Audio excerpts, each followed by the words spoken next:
we saw some arithmetic operators yesterday, I think, right? Some of the basic calculations of this arithmetic operators, right? So I said that you can use this operators for calculating with the strings, right? Because that is a term of string replication.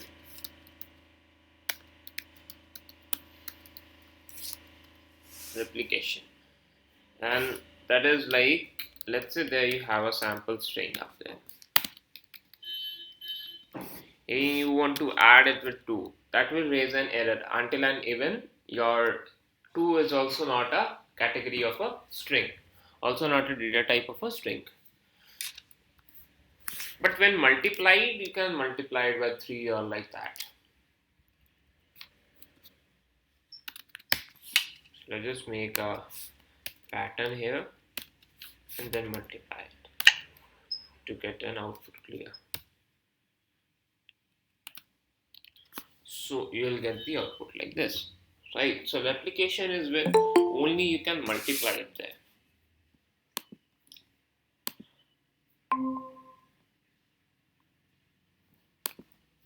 Okay. Now arithmetic operators, we have dealt with what are arithmetic operators, basic mathematical calculations we are going to do with that, right? Now we'll see comparison operators.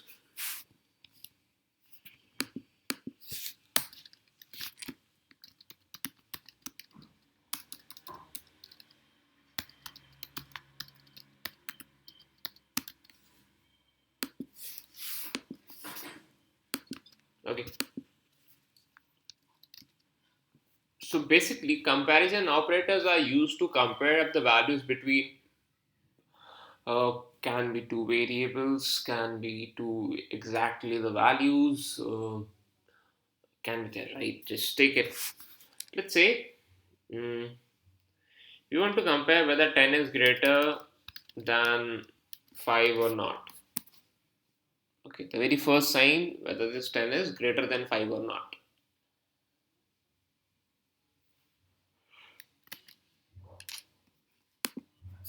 So I know the result, right? That is 10 is greater than 5. So while comparing of the things, your result will always come in a discrete value, or you can say always come in a categorical value or in a boolean value. Now when I say boolean value, it is always in a true or the false. That's it. Either 1 or 0. So 10 is greater than 5 is a true statement. So you'll be getting up true, right? Similarly, just let me write 5 is less than 15. Now, when we want to compare up the equalities, right? If I say that if x is equals to 20, so I should check it, right? I should check it. When I say x is equals to 20, I'm assigning the value of this, okay, 20. So I'm assigning the value of this x as 20, right? But when I say that x is equals to 20, so in that case, I mean to say whether this x is equals to 20 or not. So in this case, I am going to check the value of x, if it is equals to 20 or not. In the previous case, it was like I was assigning the value and it is like x is equals to 20. Okay, we are not going to check it here, like we are just assigning up the things. So for checking the equalities, you can give equals to. For non-equalities, it is not equals to. So let's say this 10 is equals to 20, or 100 by 5 is equals to 20, and 100 by 5 is not equals to 20, right? Because it is 20.0. If you remember the things, it is 20.0. Now, so first operator greater than, less than, and then equals to, then not equals to, right? Then you have something greater than equals to and less than equals to. And what these are? Let's say if I'm saying 12 is greater than equals to 15 minus 3. What is the thing actually? So there are two things to see, right? That is greater than, equal, greater than, and then the equals to. So we'll see first whether this 12 is greater than 15 minus 3. So that result is a false result, right? 12 is not greater than equals to 15 minus 3. 15 minus 3 is 12, right? And 12 is not greater than 12. But 12 is equals to 12, right? So one condition is true. So even one condition is true, you'll be getting a true result, right? That is easy one here. Okay, 12 less than equals to 15 minus 3.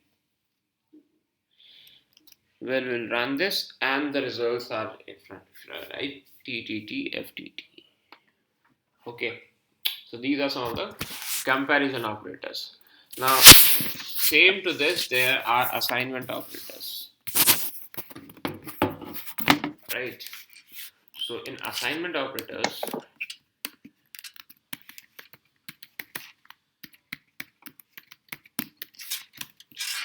in assignment, as I said, that is the first thing, right? You go to assign up the things. You go to assign the values to something there. Let's say x is equals to 30. So you are actually assigning the value of x to the 30.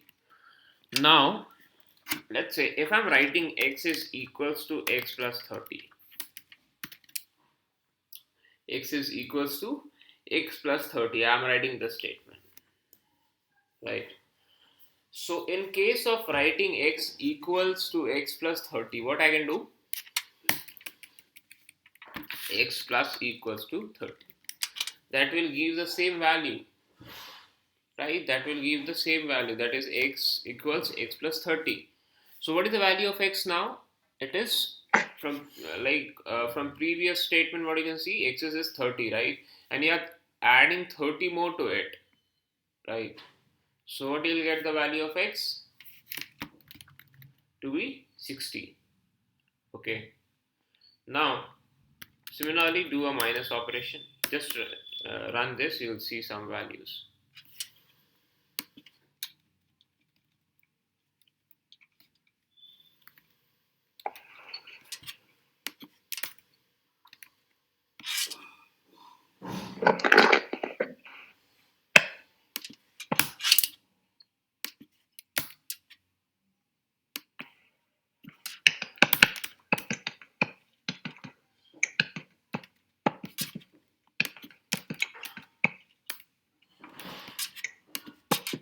So see, x is 30. Similarly, we are adding it 30 more, and we can see our x again, that is 60. Similarly, if I write x minus equals to 20, so what is the value of x? It's 60 minus 20 will give you 40, and like that. You write multiply equals to 20. So x is 40 multiplied by 20, 800. X divide equals to 20. C your x value will be 40, and like that, right? So these are some of the assignment operators we use basically to assign up the things. Just instead of making it right as equals or making statements larger, we take it cut, right? Instead of writing it as x equals x 1 plus 2, and then checking up the things. So like this, you can directly write up there, right? Just take it for 3. Okay, cool. So these are the assignment operators, comparison operators, string replications, right? And now we are going to focus on some of the modules, important modules. Okay.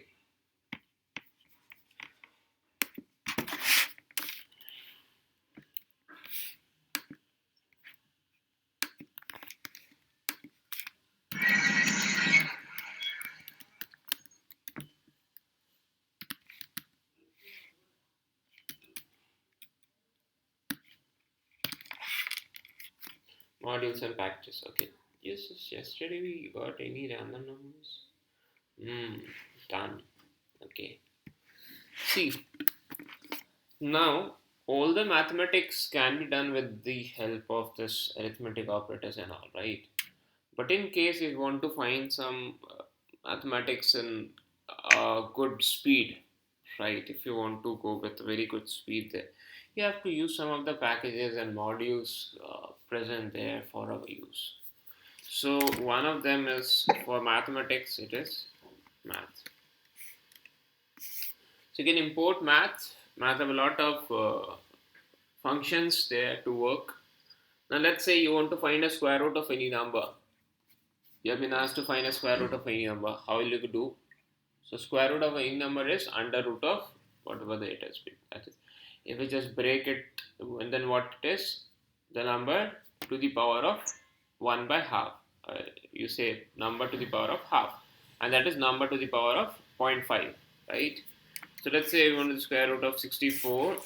What I can do is 64 to the power of half,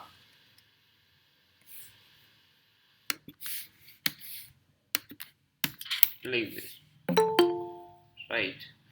So 64 to the power of half, and this is not correctly there. So like you can make it 0.5. It will be much better, and it is 8.0. So instead of getting up this half and 0.5 using this, what I can do is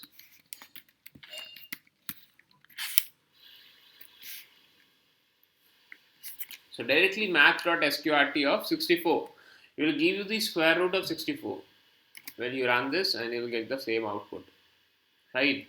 Now let's say you have been asked to like in the internet, what we do is exactly we give some values and we try to convert these values, right? We try to convert like let's say you have been asked to calculate a centimeter to meter or kilometer to meter, like that, right? So how you do, you give some inputs over there and then you got it there. And let's say you want to find an area, so you're giving a radius to the user. So input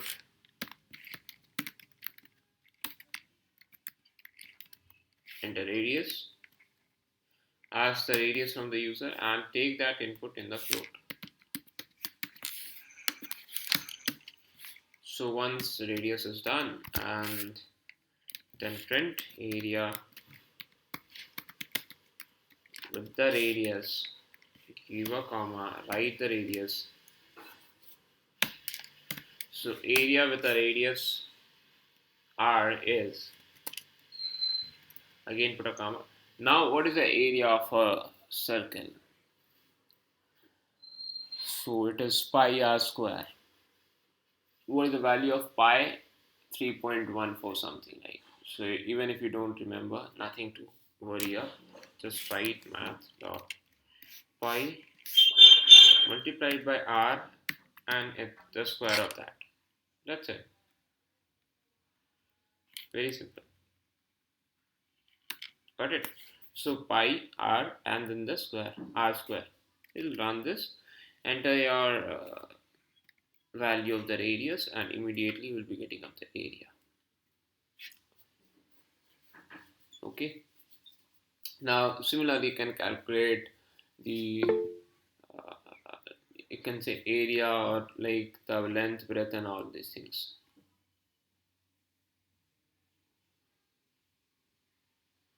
How we can enter pi as pi without importing math? You can use simpy. Okay. You can use simpy up there. There is something package simpy one, or else you can directly write with from math import pi. In that case, you can write and just simplify the value you'll be getting up there. Okay.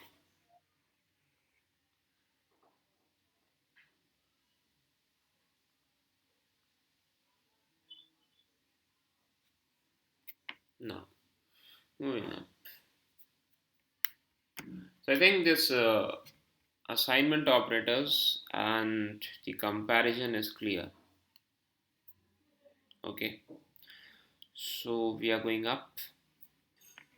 Now, the second module is the calendar.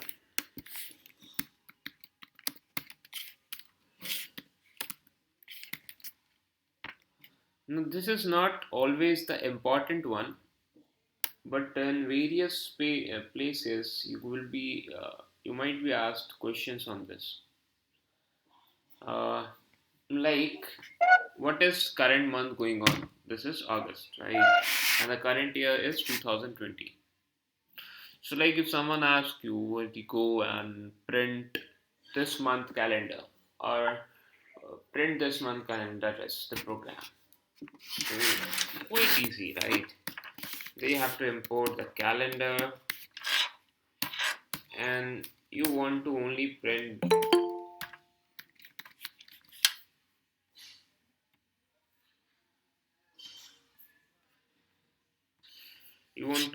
the calendar of a month, right? So calendar of a month, and then you define which year and which month you want. So right, it's running August over there, so we want for the August. Okay, so August calendar over there, so 2020 and 8, and easy.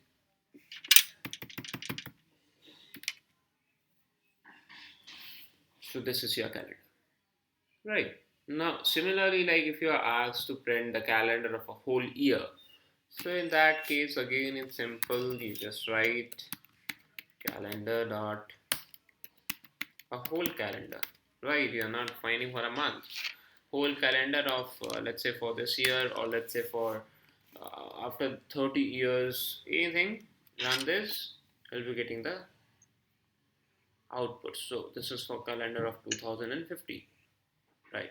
So for year, it's like from the calendar bring directly the calendar of the year, and for the month, from the calendar bring a month calendar of the year and the particular month. This is how it works. Now now the module now the module or now the system you are using, you should be aware of the things you are using, right? So we'll see a quick glance to the sys module.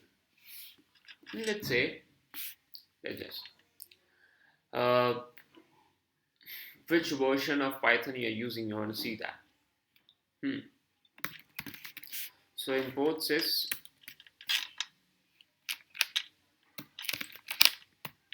sys.version. Mine is 3.7.6. Even you can get your system version info.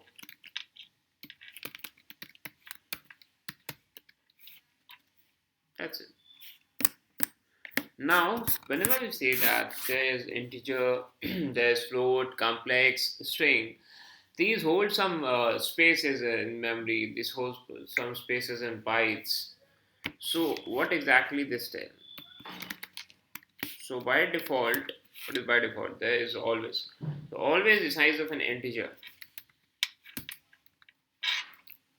is, right, not like this, integer 28.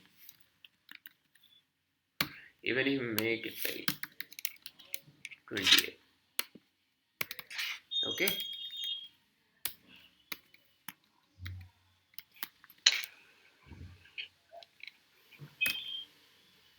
Size of a float 24.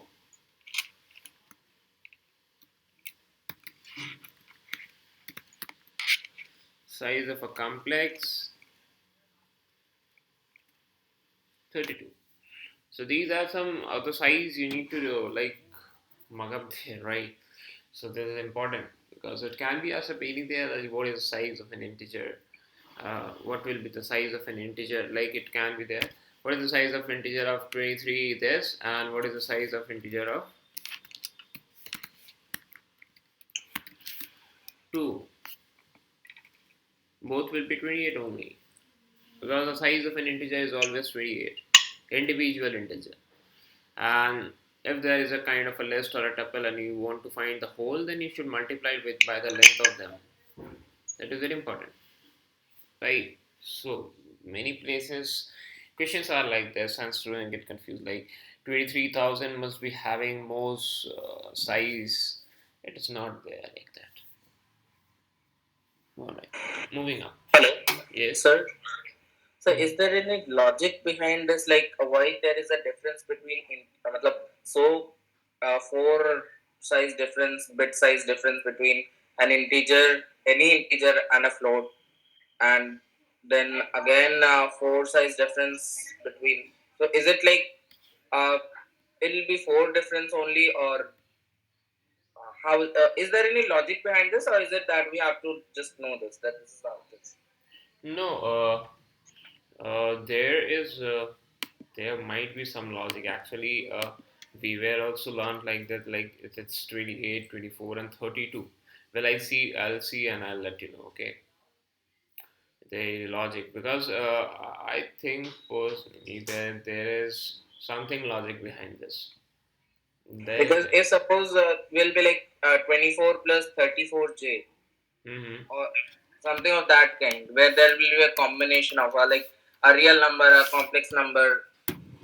How will it be? Will it be a complex number, or will it be an integer along with a complex number, or what will it be? Like this, you ask There we see 32 only. 34 plus 34j. So these are like the set one, right? That is, um, always it will be only 28, 24, and 32. Individual size of any complex number, any integer, any float will always be 24 bytes. Okay, that is the, you can say, the value you are getting up. Like it changes for the string. Is it nothing to do with the binary system with like maybe the binary system by which the computer actually assigns value to or stores the value? But Hmm. matlab, how does it really recognize this that this is 28 bit size, this is the 24 bit size? There? Okay, well, cool. Let you know. Once. So for string it will change, right? Like it is str, change it up there, 53, or change 51.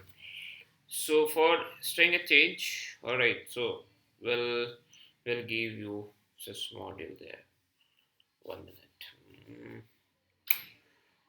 Specific parameters.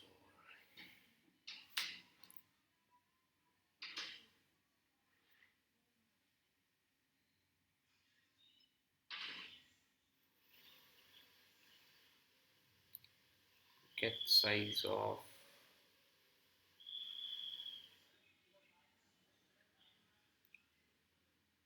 So there are actually a lot of things there. Get size of. Okay. So get size of returns the size of an object in bytes, and type errors are coming up there. Okay. So, but if we wrote a code and if we want to estimate how big the size of our code would be, can we Hmm. just estimate on this basis if we know, or I mean, how is it determined so that we can estimate the size, and if is it possible? No, like if you are making up your code, so for that you cannot use this get size of there, right? Because that What will. is it really meant for? What is the significance of this? Okay, fine. So it basically gives you the size of any object you are using in your code. Okay, like if you are using list, right? And let's say you are using a list over there, and you're having one, two, three, let's say 3, 4, 5, 6, 7, 8. Some eight number of elements over there in the list, right? So let's say if there are some eight elements inside the list. So what is the size of this list? So size of the list will be the individual element present inside the object multiplied by the length of that, right? So that will be get size of any element. One, it's an integer, right? Multiplied by the length of the total x will give you the size of your x. So that is 224 bytes. Got it?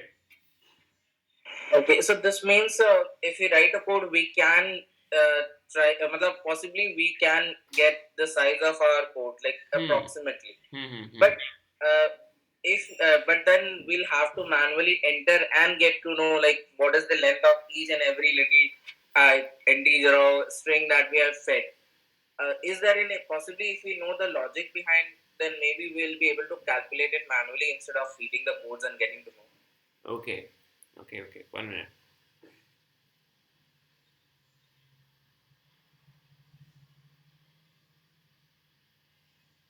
So you can write it there.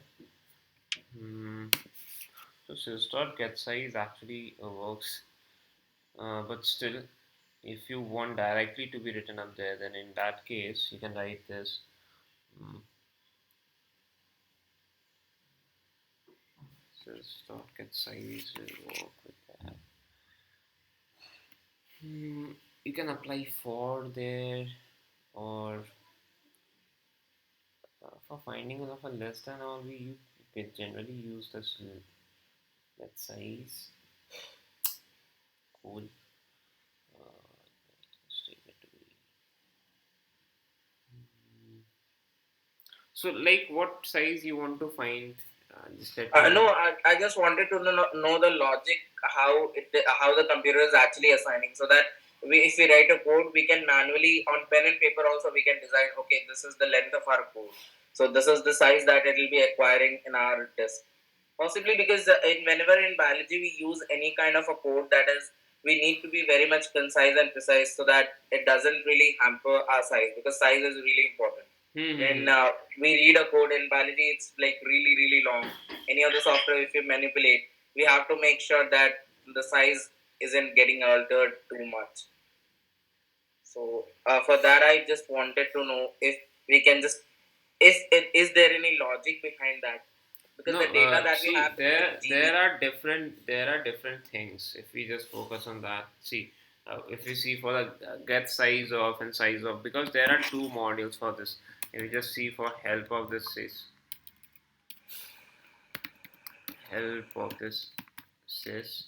so you can find a lot of things there, right? And here you'll find up where is that sys info. So get size of return the size of an array in some bytes. You can go with for finding. There are a lot of methods. You can see up anything from there. All right. So see, where it is. Okay, I don't think it's just there. Still, let me make it see. Right. So there are two functions basically. One is called as get size of, and the other is underscore the size of element. That's it. Right. One is the get size of, and then this is just the size of, right? Just you can find in the size of anything, right? Let's say you have maintained this x and you want the size of this x, you just write it there and run this, so directly you'll get up the things. I got it. All right. Okay, so in that case Okay. you can find it there. So for if we just take it for understanding these things, you can say this get size, as you can see that where is the definition. Right. So get size particularly is a system specific method, and it gives you the size of an object in bytes whenever you write up there. Only difference between the get size and size of is that, so get size of method calls the size of method object with an additional garbage or like with some additional information. So when you say get size of, then it actually calls this size of and then it brings up there. So if you directly call this size of that, you don't have to return anything, right? Okay, sir. Yes, sir. All right. Okay. Mm, fine. So yeah, let's say you're having 23 or 80 number over there, and like you want the size of that, you can there write it there. You have program and all. All right. Moving up. So like this, you can use it there. There might be the size of somewhere inside this module. Why it is not there? Size of. Hmm. Okay, cool. You can use it. Just use. You'll get some output specific there. Okay, fine. Also, you can just like when you click on this sys, you get a reference of library. When you go to this sys, you can find everything there, what is all and how this is used. So like for the breakpoint, what is a breakpoint?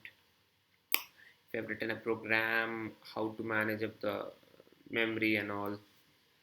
All right, so you can come up here and you can see it, right? So this was the size matters. Okay, now there is something like calendar we have done the random. So yesterday we did something about the random, right? And we got to know that if we write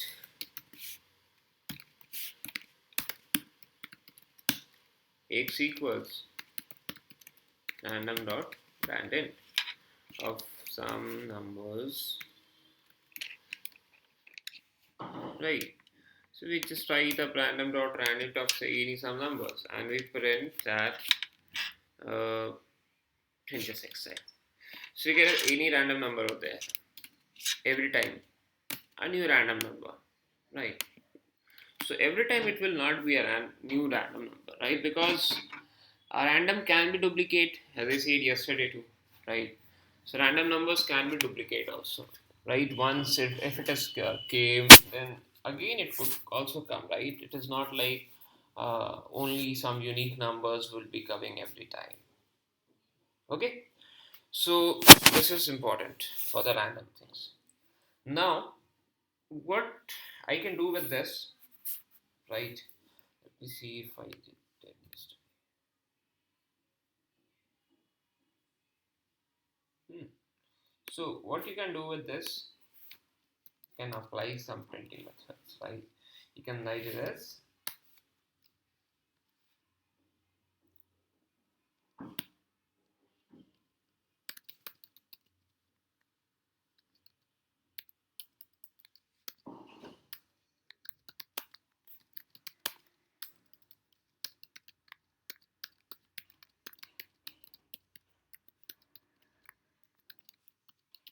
that's fine. This is your one-time like Google verification code. How you get it in your mobile phones, right? For the Facebook, Instagram, anything. So this acts as an OTP. This acts in a guessing numbers. This random plays a very important role in any of the fields, right? In data science, it is important in distributing the data, and a lot of things are there done with the random. I hope this is clear, right? So this is like how you use up your random module, how you use up your date type, how you use system, your and how you use your calendars, how you use math modules, some basic assignment operators, and the comparison operators, right? So on the basis of this, also you will be having your assignments.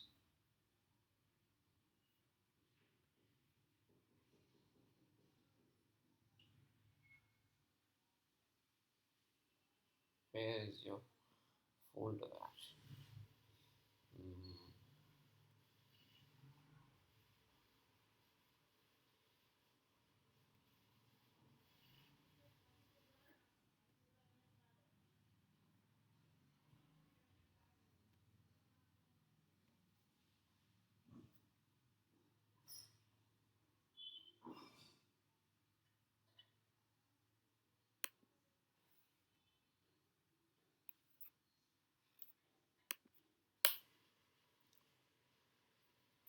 Okay, so assignment I think would be easy, right? Because it's very clear up with the things like whatever you have seen. So you'll be having some boolean things like some comparison thing over there and some nice one, right?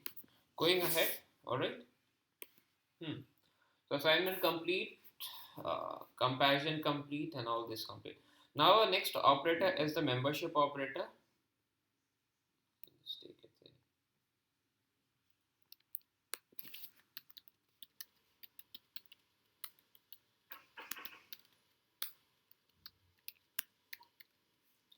The membership operator says like if it is a member or something or not, right? Let's say you have written this AI or ML is subset of AI. Written this. ML is a subset of AI. Now we want to find out, let's just name as Y. Now we want to find whether this ML lies in this Y or not. Right? Whether this ML is a, you can say, member of Y or not. And run this. We see false. Why? These are in the lower cases. So ML is a subset of Y, or you can say ML is a part of Y, and you can find it with the in. That is a membership operator, right? So if we say something like, let's say DL, right, and if we write not N Y, so we are trying to say that DL is not a part, or DL is not a member of Y. Then that is also true because DL is not there, right? If you see up there things, DL is not there. That is also true.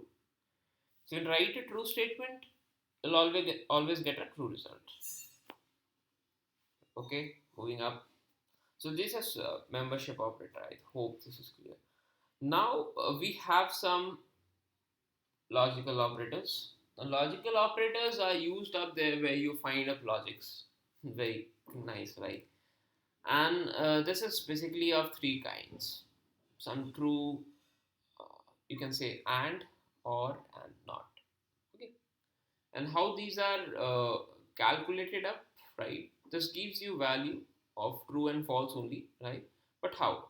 Let's say we'll be using and, will be using or, and also will be using not.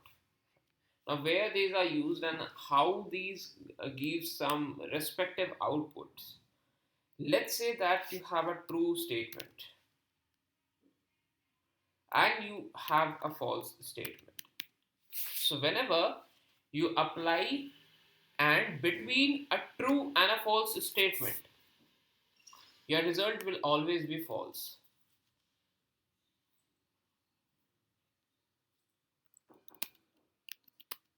That is 1 and 0 will always give you 0. Got it? Okay.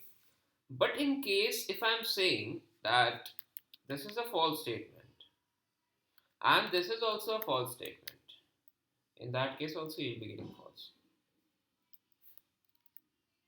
So when we will be getting a true result? Only when both the sides are 1. Only when both the sides are 1. Got it? That means only when all the conditions are true and you are applying and over there, only that is the state where you will be getting true result. Otherwise everything will be false. Your overall result will be false. Even if one side is correct or not. Right? I think you got it. Let's say this is 2 greater than 3 and 4 less than 5. So 2 greater than 3 is false, but 4 less than 5 is correct. Still you will be getting false. Just make it also correct.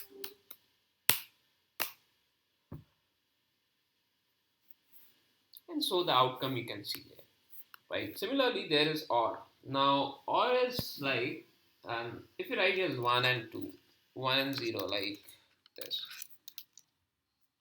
even for that too you'll be getting of the results. Like true and false. False. Alright, going with the OR. Now, in the OR case, it is like the greater than equals to or less than equals to 1.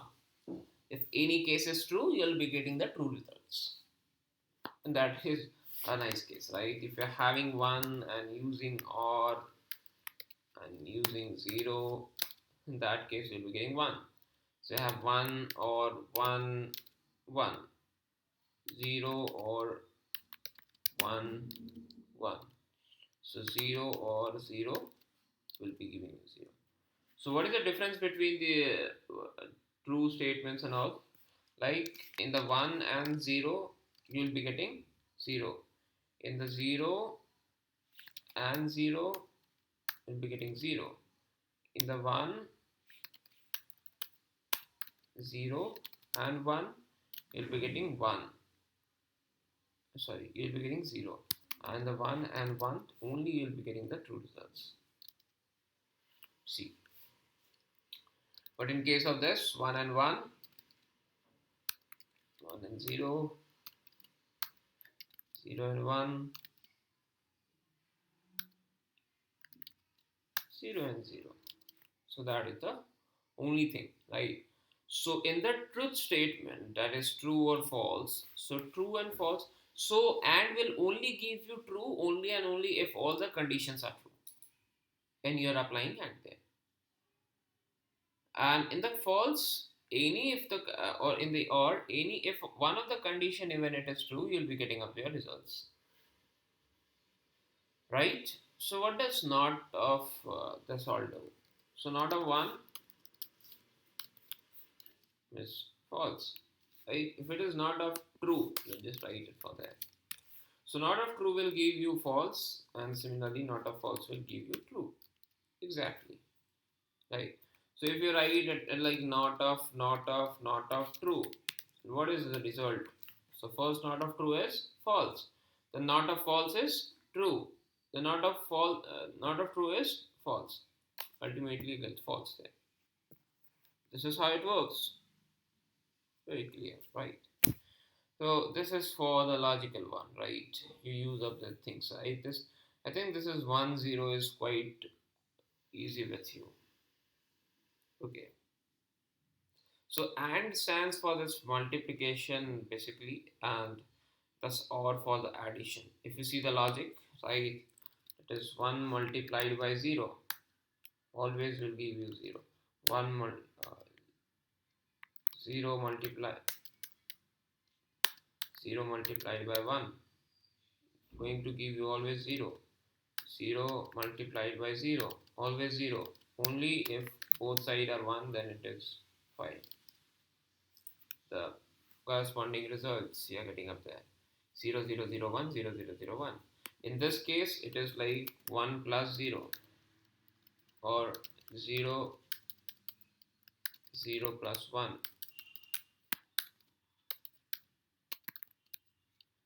and even 1 plus 1 and 0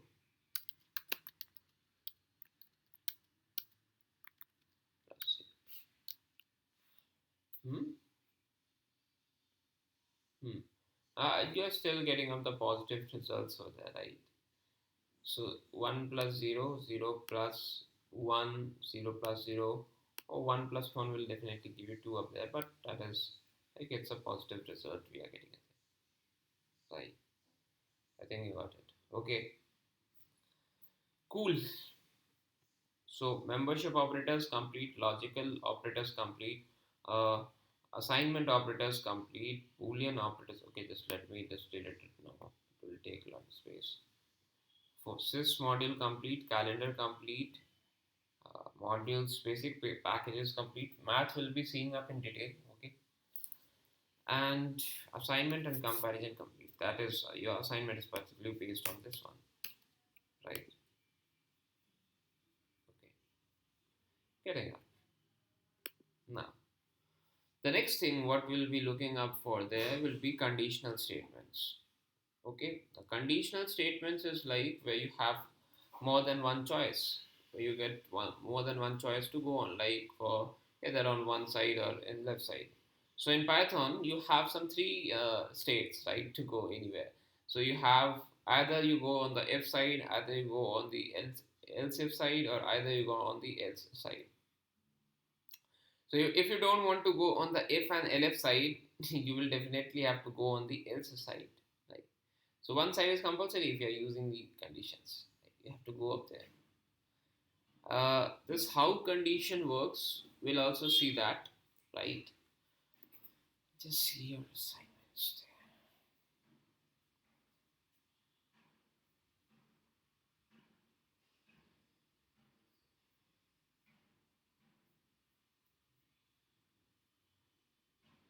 Okay. So how I'll be using up this all about the conditionals and all. Just let me give you a clear perception of that. Let's say you are having x equals 20, and you're saying that if your x is equals to 40 minus 25, let's say if x is equals to 20, put a colon and then print up whatever you want to write the statement. Let's say C. Now else if is exactly elif.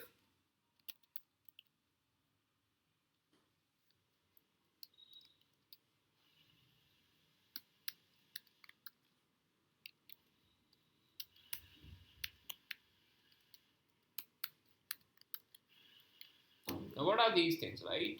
In the very beginning line, what I did, I initialized x as 20. In the second line, I'm checking that if my x value is equals to 20, I'll just print the C.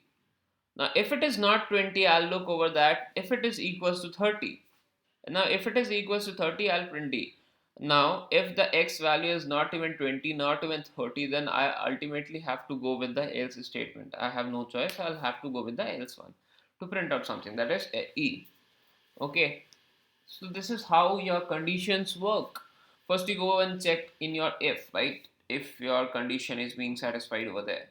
If it is not satisfied, go to the elif state, right? If it is there, so elif is not one of the very compulsion one to mention in a loop. Sorry, in a conditional statement, right? So if you want, you can mention up there if you have more than one parameters to see to look on, then you can use your elif. Otherwise, if it's fine, right? And if it is not correct, so just move on with that, right? Now we'll see some quick problems, some questions with this. Okay, all right.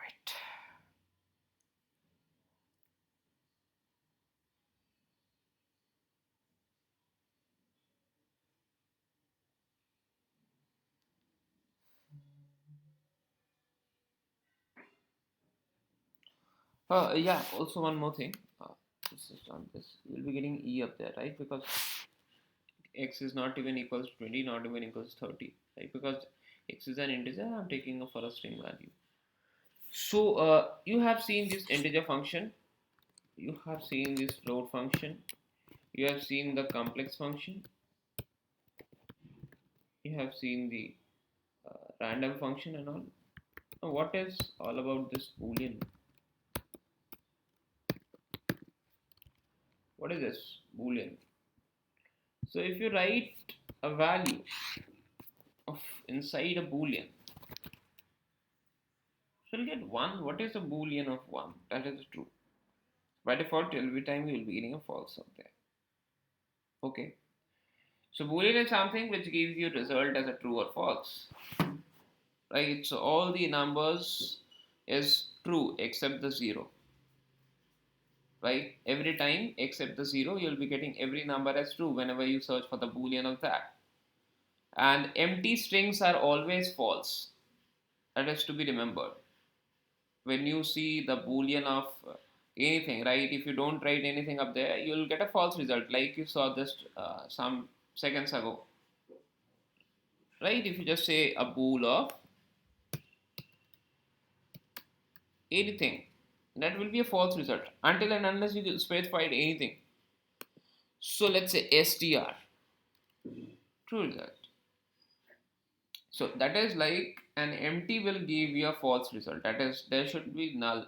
So null or zero or kind of empty will always give you a false results, right? Even if you take a boolean of blank list, let's say, so that will be also false. So blank things are always bad, right? Every time blank is not good to work.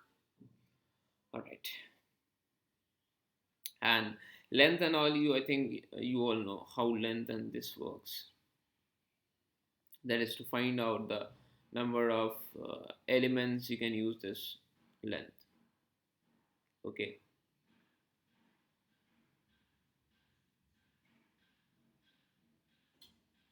Now let's say if you want to see it for chr.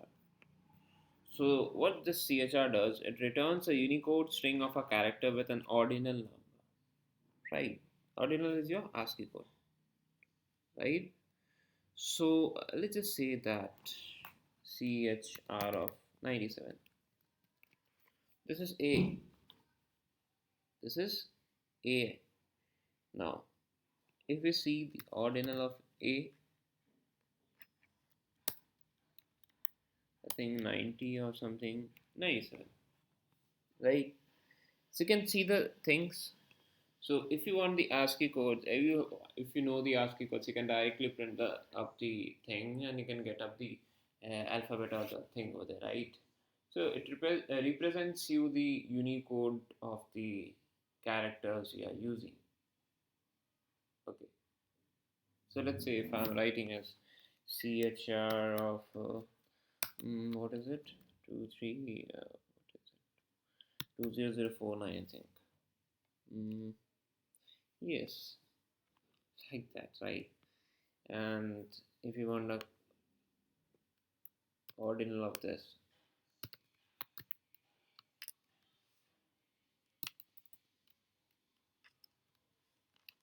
you get 20049.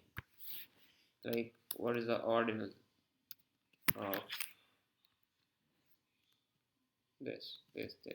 Anything. What is the ordinal of square root?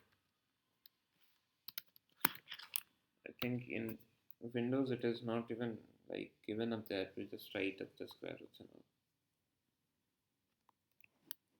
So it's 8730. So everything is having its own ASCII codes, right? And its own Unicode things, and that is how it is made there, right? Now, maximum and minimum functions are also there to find out the sum of anything or the maximum of anything, or the minimum of any values over there, right? So, strings and all these are classified on the basis of their ASCII codes. If I say S is greater or R is greater, so S is greater because S comes after this R. Because if you see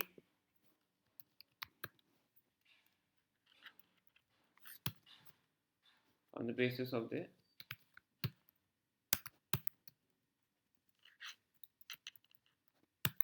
ASCII codes, it is true. Because what is the order of an S? Okay, let's just remove this. So 115, 114. So you can find the difference, right? That is how it compares. Alright. I think all things are clear to you, right? So you have got your assignment in your drive.